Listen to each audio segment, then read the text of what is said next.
The floor is yours, Clarence. Thank you so much, Jackie. Let me just share my screen.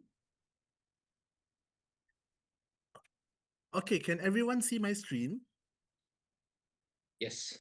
Yes. Okay, so I'll start right now, yeah. So once again, a very good evening, fellow Toastmasters and guests. Thank you so much for having me here today. Now, Joyce has given me such a really, really difficult task to summarize my contest journey within 5 to 7 minutes. It's definitely not easy. So for today's sharing, I'll just keep it very short and simple, and hopefully this straightforward presentation today can give a little bit of inspiration to you.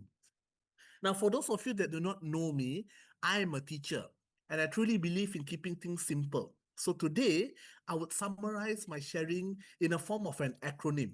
Okay, so my acronym for today is BOSS, BOSS. And hopefully, this acronym today will give you a little bit of inspiration. And hopefully, one day you can be the boss that owns the district stage one day. So, this is my journey in achieving champion for District 87 this year. The first one that I would like to share with you today, B stands for believe in yourself.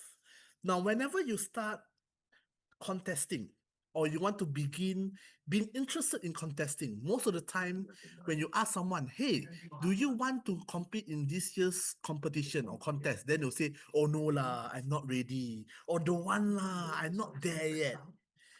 But the thing is, as Toastmasters, we're all here to learn, which is why it's very, very important for us to just give us a chance, just give it a try, and believe in ourselves.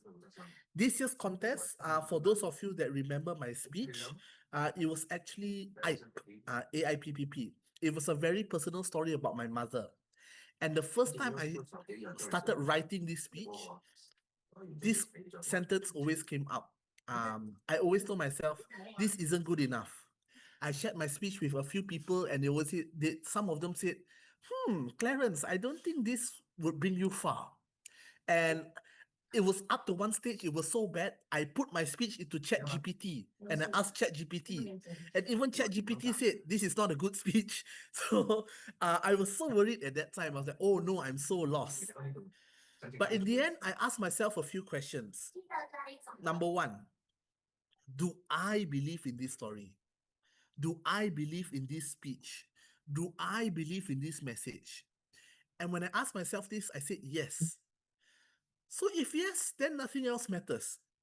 Because at the end of the day, as long as you go up on stage and deliver a speech that you believe in, whether you win or you lose, you are already a champion. So it's okay. Just believe in yourself. That's the first one.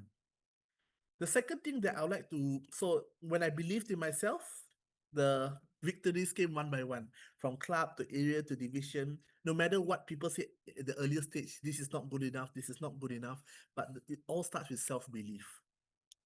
Next, open yourself to feedback, which is the biggest part of what a contest speech is about, right? You need to open yourself to feedback. When you speak, it's not always about the intention of winning a contest or winning a trophy. It's always with the intention of receiving feedback. That is why it's very important for you when you want to deliver a speech is to plan ahead or plan forward. That's why when I prepare for a contest, I always find opportunities in club meetings to practice in my speeches, to practice my speeches. When I do practice sessions, I record my speeches. When I go for contests, I record my contest speeches, okay? And I also have open evaluation sessions. Now, what is an open evaluation session? So if you know this, right, in a normal club meeting, you only have one evaluator that evaluates you, and that's it. So an open evaluation is an opportunity for you to have a few people to listen to your speech and share feedback. So it helps.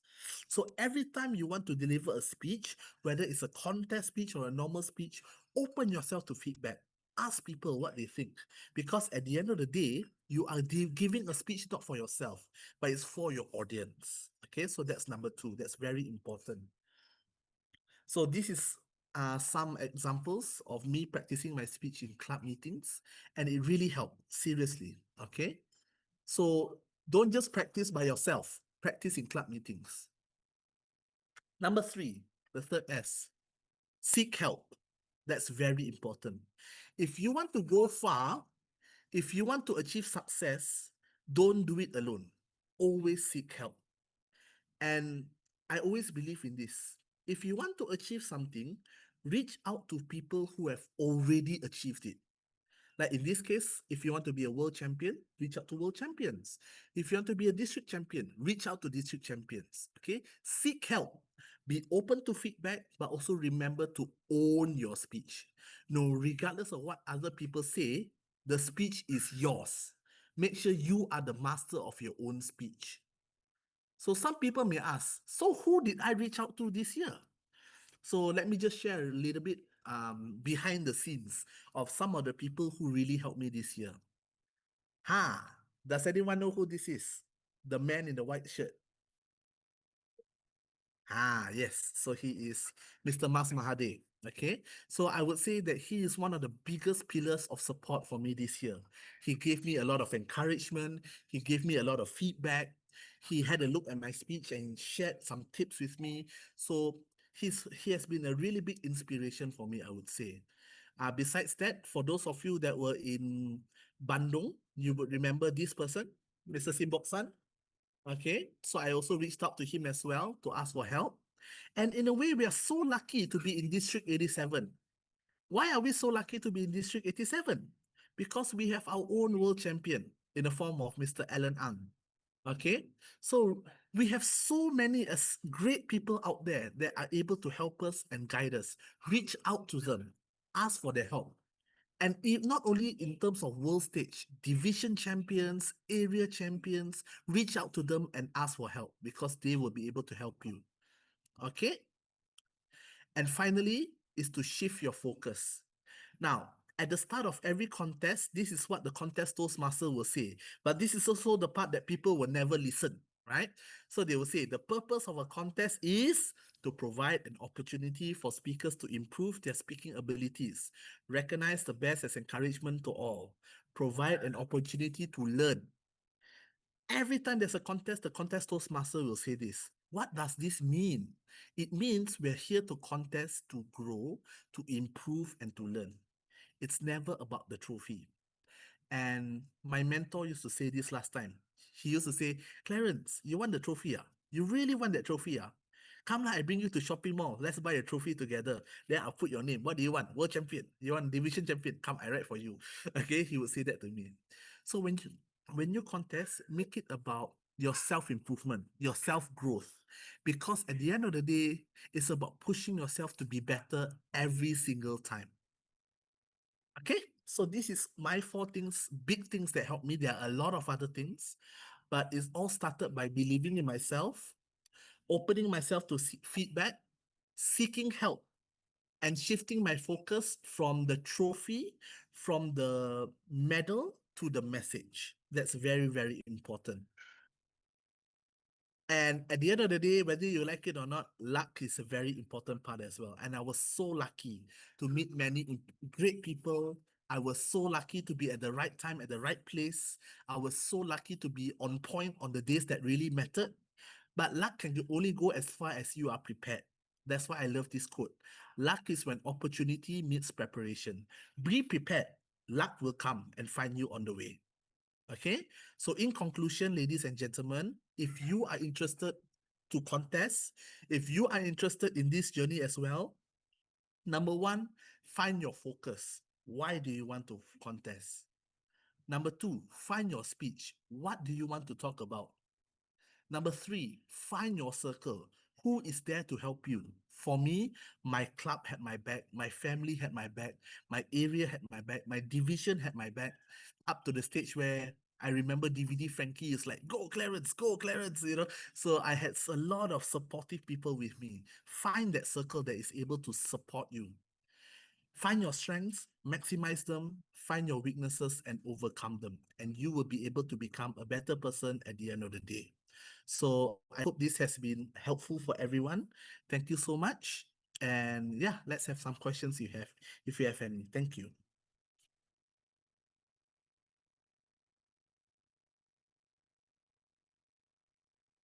Yes, thank you, our speaker. Does anyone have any questions about this sharing?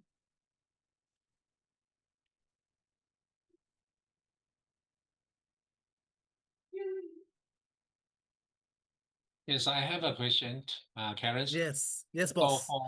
for today, you are the champion of District 87. So how many years you prepare yourself to become a champion like district champion like that?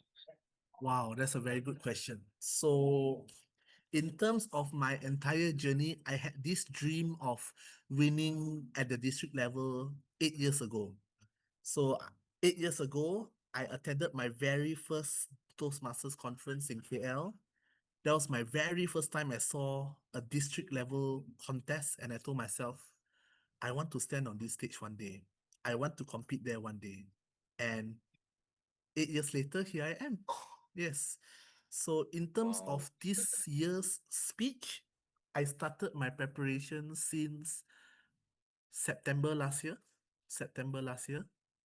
And I've been practicing and practicing and practicing. And the version in Cebu is already version number 26 of my speech. Yeah.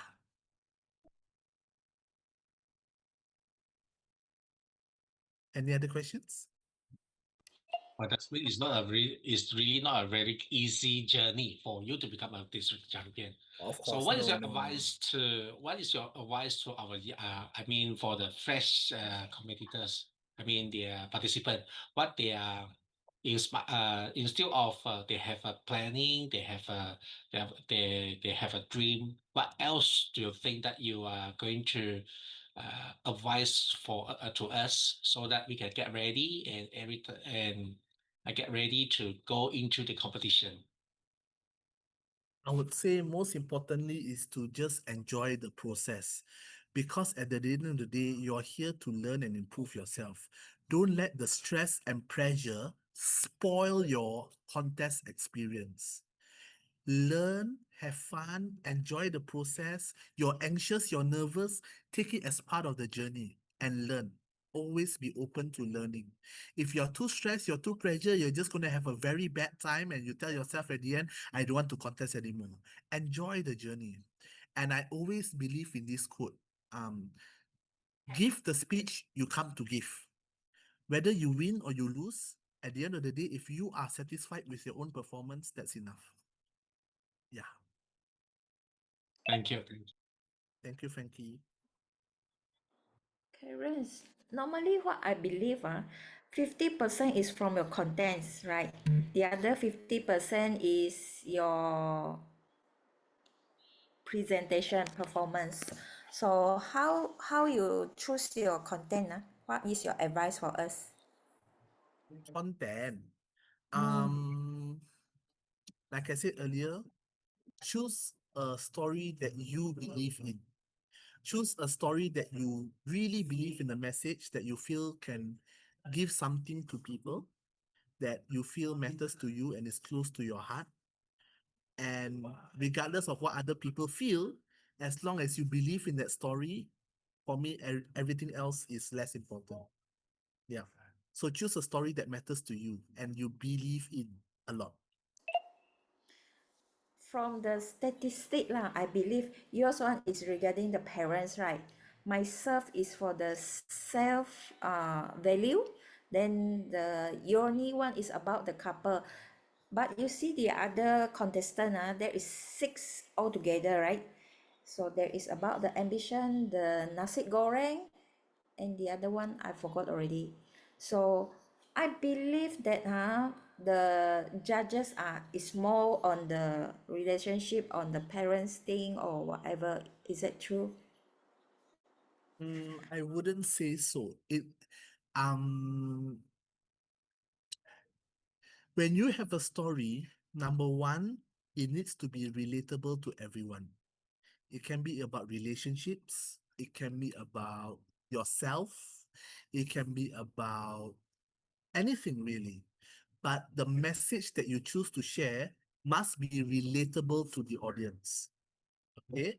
So if the audience and the judges can relate to it, they agree with what you're saying, it makes sense, and your story has all the other things, emotions, speech writing, technique, then it will be good.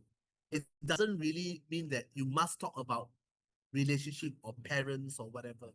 I don't really agree with that, I would say. If you have a story and the message makes sense and is relatable, that's enough, I would say. The most important thing is you need to remember this is an international speech contest. So it needs to be, your concept that you give must be universal. Everyone must relate to it. That's the most important. And that is why most of the time speeches about relationships win, because it is universal. Everyone has a relationship with someone. But that doesn't mean that you're only fixed or tied to that only. I hope that answers your question. Yeah, thank you very much. Thank you, Joyce. Okay, I see the timer turns to red. Maybe. Yeah. Yeah. Okay. Thank you, Clarence. Thank you, Clarence, for his very valuable uh, advice. And I like the technique the most. And I like the fourth S, which is switch the focus. So there's one winner once shared to us that if after you deliver the speech, after you contest the speech, if your audience remember about your speech, that means that your speech, public speaking is successful. Okay, it's successful. Exactly. So yeah, Exactly. thank you very much. Yeah.